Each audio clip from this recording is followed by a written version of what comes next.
Сайн байцгаана уу үзэгчдээ. Дэлхийд дахинд тойм хөтөлбөр энэ удаагийн дугаартаа Нэгдсэн үндэсний байгууллагын ерөнхий ассамблеийн 73 дугаар чуулганыг онцолж байна.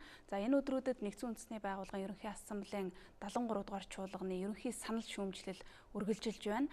За энэ удаагийн чуулганд дэлхийн 80 гаруй орны төрийн тэргүүн, 40 гаруй орны засгийн газрын тэргүүн, 70 гаруй орны гадаад харилцааны сайд нар тэргүүтэй олон улсын төлөөлөгчид оролцож байна.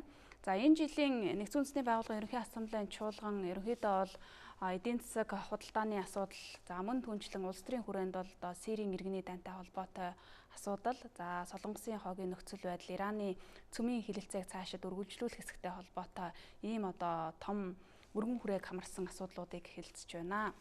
За бид Нэгдсэн үндэсний байгууллагын ерөнхий ассамблеийн 73 дугаар чуулганыг тойрсон сэдвээр ярилцахаар Хүмүүнлэгийн их сургуулийн олон улсын харилцаа нийгэм судлалын сургуулийн захирал доктор профессор Улан Баярыг ураад байна. Танд энэ өдрийн мэнд хүргэе. За харин мэнд хүргэе. За тэгэхээр бид Нэгдсэн үндэсний байгууллагын жийлбэр болдог энэ чуулганы мэдээллийг хүргэхээс өмнө Нэгдсэн үндэсний байгууллага гэж ер нь өөрөө ямар байгууллага юм бэ? Ямар үүрэг роолтой ажилтгийн? За энэ байгууллагт бас голлох үүрэгтэй бүтэц байдаг. Улс орнууд бас тэнд голлох үүрэгтэй оролцдог. Тэгэхээр энэ талаар бас илүү дэлгэрэнгүй тайлбарыг үзэгчтэй өгөх зүйтэй болов уу гэж бодож байна. За тэгэхээр Нэгдсэн үндэсний байгууллага гэдгийг бол манай телевиз үзэгчд бол маш сайн мэднэ. За Нэгдсэн үндэсний байгууллагыг ер нь дэлхийн нийтээрээ бол олон улсын хамтын нийгэмлэгч гэж нэрлэдэг. Заримдаа бол дэлхийн засгийн газар гэж нэрлэх хэмжил байдаг. Тэгэхээр 1945 онд дэлхийн 2 дугаар дайны төгсгөлд гол холбоотон гол гүрнүүд бол Нэгдсэн үндэсний байгууллагын дүрмийг бол Вашингтоны ойролцоох Думбортон Окс гэдэг энэ харьшид бол боловсруул дараа нь бол 1945 оныхаа намар бол Калифорнид энэ гэрээг албан ёсоор гарын үсэг зурснаар Нэгдсэн үндэсний байгууллагын үндэс суурь тавигдчихсан. Тэгэхээр Нэгдсэн үндэсний байгууллагын үндсэн гол зорилт бол ерөөсөө хоёрхан зүйлдэл байна. За энэ нэг нь бол нэгдүгээрт бол дэлхийн нийтийн хэмжээнд инг тайван аюулгүй байдлыг сахин хангах. Энэ бол Нэгдсэн үндэсний байгууллагын хамгийн гол тэргүүлэх зорилт. За хоёрдугаарт нь бол ерөөсөө дэлхийн нийтийн улс орнуудын хөгжил дэвшлийг хангахад үндсэндээ Нэгдсэн үндэсний байгууллага тус төхөн үзүүлэх. Энэ чиглэл дээр бол өөрөөр хэлбэл Нэгдсэн үндэсний байгууллага гол үйл ажиллагаа чиглэж байна гэж болно. Тэгэхээр өнөөдөр Нэгдсэн үндэсний байгууллага бол өөрийн игнэнд 193 орныг гишүүнээр илсүүлсэн байж байна. За гишүүнээр илсэх маш олон нэлээд орнууд бол өөрсдийнхөө хүсэлтийг өгсөн. За энэний дотор бол бидний сайн мэд Палестин, Ватикан, Косово гэл ингээл олон орнууд бий л дээ. Тэгэхээр Нэгдсэн үндэсний байгууллагын хамгийн гол ерөнхий том байгууллага нь бол ерөнхий ассамбле. Тэгэхээр энэ жил бол ерөнхий ассамблеийн 73 дугаар чуулган бол ажиллаа эхлээд өрнөд явж байна. За үүний дараа бол Нэгдсэн үндэсний байгууллагын аюулгүй зөвлөлт гэдэг маш том байгууллага бий. За энэний шинжлэлийн асуудлыг бол бид нар бол жил болгон ярьж байна. За улс орнуудын нийгмийн эдийн засгийн хөгжлийн асуудлыг голлон хариуцдаг нүүбийн эдийн засаг нийгмийн зөвлөл гэж байдаг. За энэ бол үндсэндээ бидний хамгийн гол яригж байгаа эдийн засаг нийгмийн хөгжлийн асуудлыг багцлан авч хэлцдэг. За энэний салбар байгууллагууд нь бол Аз номхон талаар тухайлах юм бол эдийн засаг нийгмийн зөвлөл гэдэг Нэгдсэн үндэсний байгууллагын СКАП гэдэг энэ зөвлөл болж Бангкокт байрлаж байна. Энэ бол бүх твүүдээр ингэ байрлаж байдаг. За мөн Нэгдсэн үндэсний байгууллагын олон улсын шүүх гэж байдаг. За энэ бол Нидерландын Хааг хотно бол байрлаж байгаа.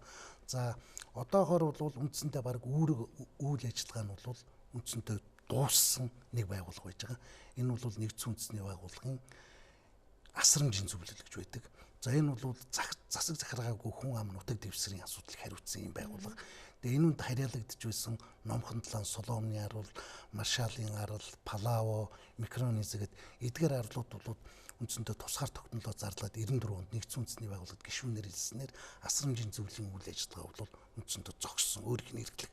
Гэхдээ нүүбийн дүрм өөрөө хэвээрээ байгаа учраас энэ байгууллага бол одоо байж байгаа. Ингээд 6 дахь байгууллага нь бол үндсэндээ Нэгдсэн үндэсний байгууллагын нарийн бичгийн дарга нарын газар гэсэн. Ийм бүтцтэйгээр бол өнөөдөр үйл ажиллагаа явуулж байна. Тэгэхээр энэ жил бол Нэгдсэн үндэсний байгууллагын шүүмжлүүд бол их байдаг. Дэлхийн нийтийн инг тайван аюулгүй байдлыг хангахад бол өөрөөгөө дөрөн ашиглаж чадахгүй байна. Аюулгүй зөвлөлийг шинжлэх асуудлууд байна.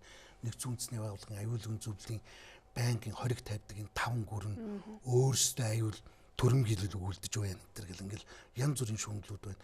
Дээр нь бол одоо нэгдсэн үндэсний байгууллагын аюулгүй зөвлөлд твийн бүрийн эрх төлөөлөл гол санхүүжуулагч улс орнуудын төлөөллийг бол орлого суулгах үндсэн дээр бол игнийг нь бол өргөжүүлж шийдвэр гаргах механизм нь бол улам боловсронгуй болох шаардлагатай байна. Маш олон асуудал аюулгүй зөвлөл дээр гацж байна. Хориг арга хэмжээтэй холбоотойгоор гих мэтлэнгийн өргөн хүрээтэй асуудлуудыг бол үндсэндээ одоо ярилдаг л да. Нэгдсэн үндэсний байгууллага ерөнхий ассамблей бол одоо жил бүрийн чуулгана ямар нэгэн тодорхой сэдвийн дор зохион байгуулдаг. За энэ жилийн сэдв ер нь юунд чиглэж байна? Юунд одоо гол ач холбогдлыг өгч чуулж байна вэ?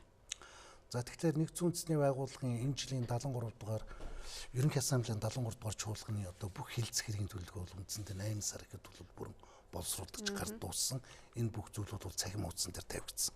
Тэгэхээр энэ жилийн 73 ерөнхий ассамблейн 73 дугаар чуулганы ерөнхий үрээ бол нэгдсэн үндэсний байгууллагыг нийт хүнд хөдлөлтний тусын тулд утга учиртай болгох нь даяар манлайлал, инг тайван эрх тэгш үүрэг хариуцлагыг харилцан хуваалцах гэсэн ийм одоо том одоо нэрийн дор бол одоо энэ жилийн ерөнхий ассамблей бол үйл ажиллагаагаа эхэлж байна л да. Тэгэхээр ерөөсөө энэ дэлхийн инг тайван аюулгүй байдлыг ганцхан нүүб даатгах биш. Энэ бол бүх улс гүрэн ялангуяа хөгжингүй улс орнууд тэгээ хөгжиж байгаа улс орнууд тэгээд дээр нь энэ бол хувь хүмүүс ч гэсэн маш чухал үүрэг оролтой инг тайван хөгжил дэвшилт. Тэгэхээр энд бол бид бүгд бол харилцсан үүрэг эрх үүрэгтэй байх ёстой гэсэн ийм л гол чиглэлд бол үндсэнтэй чиглэгдсэн. За нөгөө нэг асуудал бол ерөөсөө одоо энэ жилийн гол асуудал бол 2015 онд нэгдсэн үндэсний байгууллагын одоо дээд уулзалтаар одоо батлагдсан 2030 он хүртэлх мянганы хөгжлийн зорилтуудыг хэрэгжүүлэх асуудлаар бол энэ асуудлыг бол хилцгээр ингэ шийдвэрлээ. Тэгэхээр ингээд нэгдсэн үндэсний байгууллагын ерөнхий ассамблей бол одоо 9 сарын 18-нд бол аль бие усаар үйл ажиллагаагаа эхэлсэн.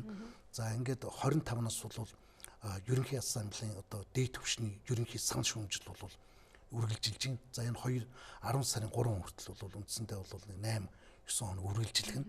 За энэ дээр бол нэгдүгüүрт бол одоо хамгийн гол асуудал бол мянганы хөгжлийн зорилтын санхүүжилт доктортой хөгжлийн зорилтыг бол санхүүжилтийн асуудлууд байж байна. За мөн одоо цөмийн зэвсгийг бүрэн устгах одоо холбоотой олон улсын өдрийг бол үндсэндээ одоо тэмдэглэх ийм өдрийг бол асуудлыг ярилцах нь байна. За мөн одоо энэ ерөнхий ассамблейн гол уулзалтаар бол үндсэндээ 7 гол асуудлыг бол ажлын хэсгээр бол хэлсэн гэж байна. За энүүн дээр бол юуны өмнө бол одоо энэ шинжлэх ухааны технологийн хөгжилтэй холбоотойгоор залуучуудын ажлын байр хомсдож байна. Эмэгтэйчүүд, хүүхэд за тэгээд дээр нь бол хөгжлийн бэрхшээлтэй бол ажлын байрыг нэмэгдүүлэх асуудал. За уур амьсгалын өөрчлөлт Парисын хэлэлцээрийг бол тууштай хэрэгжүүлэх. За тэгээд дэлхийн одоо энэ цагаачлал дүрвсдийн асуудлаар дэлхийн нийтийн санаачлагыг бол идэвхтэй хөгжүүлэх асуудал. За нүүбийн шинжилэл. За тэгээд дэлхийн нийтийн анхаарал байж байгаа олон улсын бүс нутгийн асуудлууд гэх мэтлэнгээр өөрөөр хэлбэл энэ том асуудлууд үндсэндээ төвлөрч байна л да. Улс орнуудын эрх баригчдын илэрхийлж байгаа байр сууриас харахад одоо таны сая хэлсэн тийм ээ. Хөгжил дэвшил, энэ технологийн дэвшил, хиймэл оюун ухаан хит их хөгжснөөрөө нийгэмд эзлэх байр суурийг хумих ийм одоо сөрөг үр дагавар бас харагдж байна. Тэгэхээр улс орнууд дор бүрнээ энэ хөгжлийг иргэдтэйгээ одоо иргэдийн ажлын байрыг хадгалахдаа тэдний хөгжилтэй одоо уялдуулж энэ одоо шинжлэх ухааны хөгжлийг бас зэрэгцүүлж явах ёстоймоо гэдэг ийм уриалгыг гаргаж байна. Энэ дээр одоо зарим улс орнуудаас бас эсэргүүцсэн ч гэдэг юм уу дэмжсэн тийм байр суурь илэрхийлж байна уу? Тэгэхээр ерөнхийдөө энэ үйл явц нь бол нэгдсэн үндэсний байгууллагын тогтвортой хөгжлийн 2030 оны зорилттой бол явц ав нийцэж байгаа. Хамгийн гол нь бол 2030 он гэхэд бол ядуурлыг бол 2 дахин бууруулахаар заасан. За энэ мянганы хөгжлийн зорилтыг үндэслээд улс орн болгон бол 2016 онд мянганы хөгжлийн зорилтуудаа бол заасан байж байгаа. Тухайлх юм бол Монгол улс бол 2030 он гэхэд бол ядуурлыг бол ормор руу устгаж чадлуулна гэсэн асар том зорилт тавьсан байж байна. Тэгэхээр ийм хүү ядуурлыг бууруулахтай холбоотой энэ зорилт аж үйлдвэрийн одоо энэ дөрөвт хувьсгал гэж энэ дижитал оюун ухаанд суурилсан энэ хувьсгал бол үндсэндээ маш олон ажлын байрыг бол хумж ийм одоо болохоор байна гэдэг нь бол өнөөдөр нэгэн тодорхой болсон. Тэгэхээр энэ дээр бол хамгийн гол асуудал бол юу вэ гэхээр дижитал 90 үед бол өөрөөр хэлбэл боловсролын системийг бол үнэхээр одоо өөрчлөлт байгуулах шаардлагатай болж байгаа. давтан сургах, өөрчлөн байгуулах. Тэгэхээр энэ чиглэлд бол өөрөөр хэлбэл энэ бол бас энэ дижитал энэ хувьсгалыг одоо эрчимтэй хөгжүүлэх үндсэн дээр ядуурлыг бууруулах асуудлыг хослуул тавихгүй бол одоо энэ бол томоохон эрсдэлтэй болно гэсэн ийм асуудлуудыг бол ерөнхийдөө томоохон улс орны төлөөлөгчд бол бас тэмдэглэж байна л да. За чуулганы хүрээнд дэр нь ямар томоохон санаачлагууд гарч байна? За яг хуу ер нь бол улс төрийн томоохон ер нь бол дээд түвшний санал хэлэлцүүлгийн өмнө бол 24-нд бол бас Нельсон Манделагийн 100 жилийн ойд зориулсан дээд хэмжээний уулзалт боллоо. За энэ уулзалтаар бол ер нь хүн төрлөختөн одоо инэрэнгүй шударга ил тод ийм тууштай байх энэ Манделагийн үзэл санааг бол бид бол дэлхийн нийтэд түгээх ёстой мэй гэсэн Өмнөд Африк, Ирланд улсын санаачлагаар бол энэ өнгөрсөн 2017 оны 12 сард ийм шийдвэр гарсан юм байна. Тэгээ энийг бол сая 100 жилийн ойд зориулаад энэ томоохон арга хэмжээ бол боллоо л да. Энэ бол бас их томоохон уриалга болсон. За хоёрдугаарт бол энэ уулзалтын дээд хэмжээний санал шүүмжлэлийн өмнөхөн бол Америкийн нэгдсэн улсын ерөнхийлөгч сая 9 сарын 24-нд бол мөн одоо хар тамхитай тэмцэх асуудлаар дэлхийн нийтийн уриалга бол гаргалаа. За энэ дээр баг одоо 140 гаруй орнууд бол мөн одоо нэгдлээ. Үүний нэг нь бол одоо Монгол улс байлаа. За энэ бол одоо томоохон санаачлах юм байна. За харин яг энэ дээд хэмжээний санал шүүлтэнжлийн хүрээнд бол нэгдсэн үндэсний байгууллагын аюулгүй зөвлөлийг шинжлэхтэй холбоотойгоор нэг санал шинэ одоо мэдээлэл гарсан, хамтарсан мэдээлэл. За энэ бол бүгд найрамдах энэтхэг улс, Герман, Япон, Бразил орны гадаад хэргийн сайд нар хамтарсан уулзалт хийжээд нэгдсэн үндэсний байгууллагын аюулгүй зөвлөлийн байнгын гишүүдийг бол өргөжүүлэх ийм хамтарсан мэдээлэл бол хэвлэм хаврлаар гаргалаа. За энэ бол юуны өмнө бол ТV-ийн төлөөлөлдөг.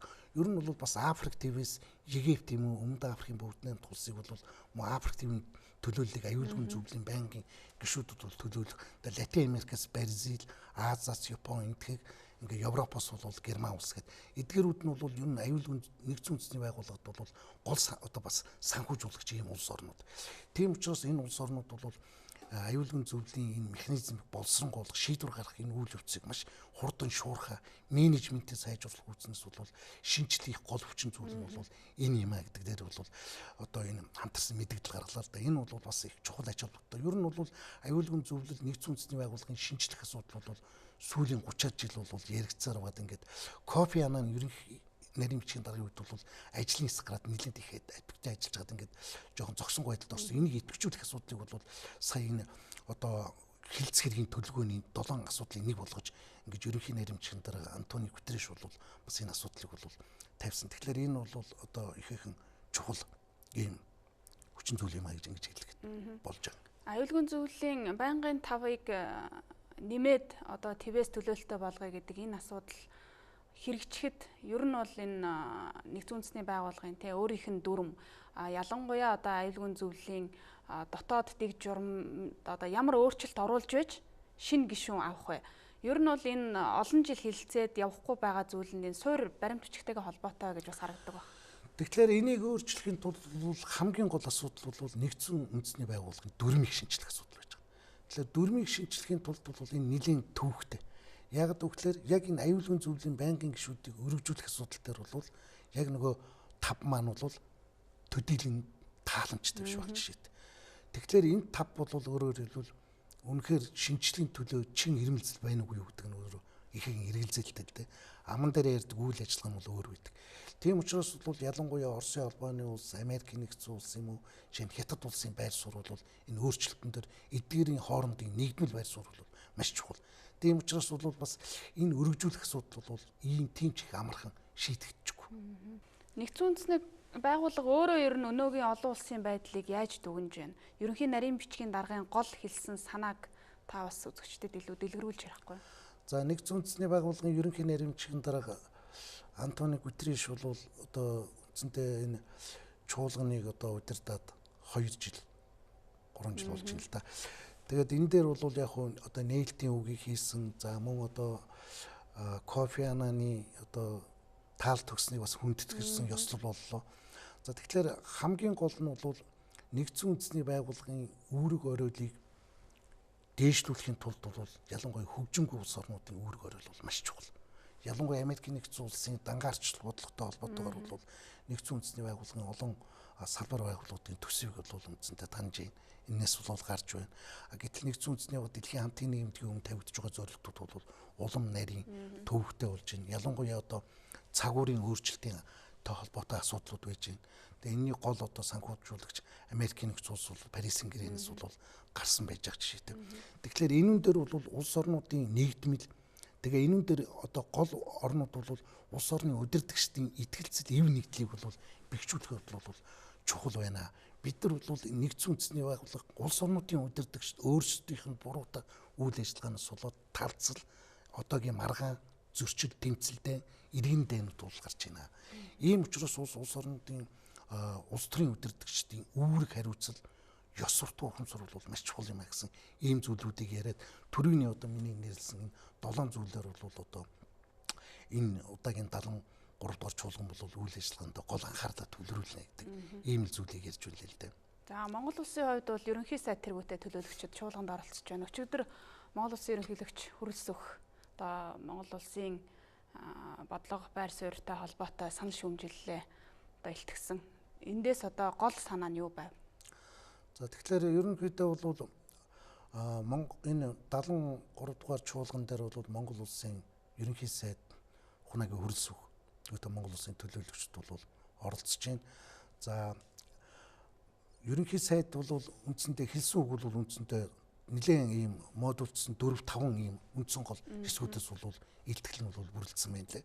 За нэгдүгüүрт бол үндсэндээ дэлхийн нийтийн өмнө тавигдж байгаа энэ үйлсд бол Монгол улсын оруулж байгаа үйл явц хувь нэмэр.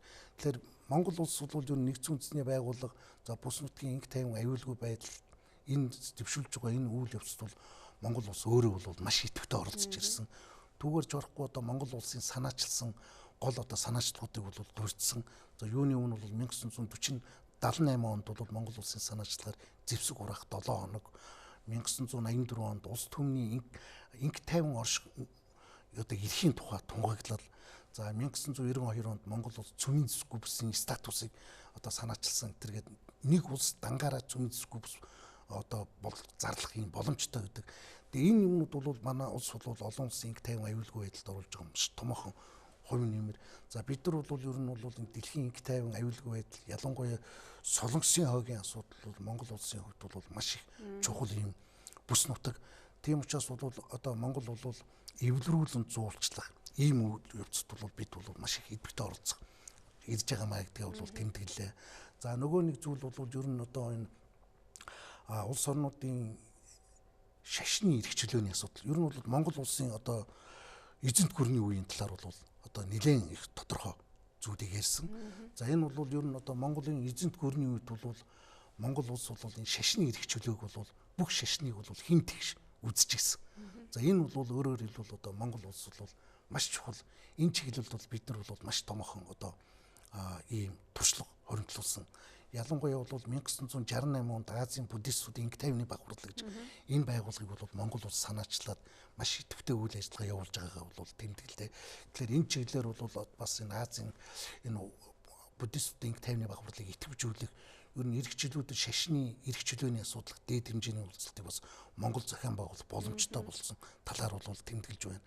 За нөгөө нэг асуудал нь бол одоо энэ нэгдсэн үндэсний байгууллагын хүний эрхийн одоо комиссд бол Монгол улс одоо нэр дэвшээд 16-аас 18 онд одоо ажиллаж байгаа. Тэгэхээр энэ чиглэлээр бол Монгол улс бол мөн идэвхтэй ажиллаж байгааг бол тэмдэглэлээ. За нөгөө нэг чухал зүйл бол энэ далаад гарцгүй орнуудын ялангуяа далаад гарцгүй 44 орноос хөгжиж байгаа орнууд 30 гаруй орнууд байж байгаа. Тэгэхээр далаад гарцгүй орнуудын олон улсын судалгааны төв гэдэг энэ одоо байгууллага бол сая өнгөрсөн оны 10 сарын 6-нд бол дэлхийн бараг одоо гишүүн орнуудын нь бол 50% нь бол энэ гэрээг бол өөрийнхөө үндэсний парламентаар соёрхон баталсан. Ингэснээр бол энэ үйл ажиллагаа бол албан ёсоор бол хүчин төгөлдөр үйл ажиллагаагаа эхэлсэн. За энэ бол Монгол улсад нэгдсэн үндэсний байгууллагын статустай анхны олон улсын байгууллага Монгол улсад албан ёсоор үйл ажиллагаагаа эхэлсэн. За энэ конвенцэд бол үндсэндээ 170 гаруй орн бол үндсэндээ дэмжсэн нэгдсэн байна. За ингээд бол сая өнгөрсөн 6 сард бол энэ байгууллагын одоо ерөнхий нарийн даргаыг бол сонгох үйл ажиллагаа бол албан ёсоор Монгол улсын одоо гадаад яамны төлөөлөгч одоо хоёр бол энэгээр сонгогдлоо. Тэгээ энэ үйл ажиллагаа бол далаад гарцгүй орнуудын далаад гарах эрх олон улсын эрх зүйг зохицуулах, эдийн засаг нийгмийн хөгжлийг бол хурдсахад маш чухал ач холбогдолтой гэдэг бол үндсэндээ ийм зүйлүүдээр бол манай ерөнхий сайд бол багцлсан одоо үг хэллээ л дээ.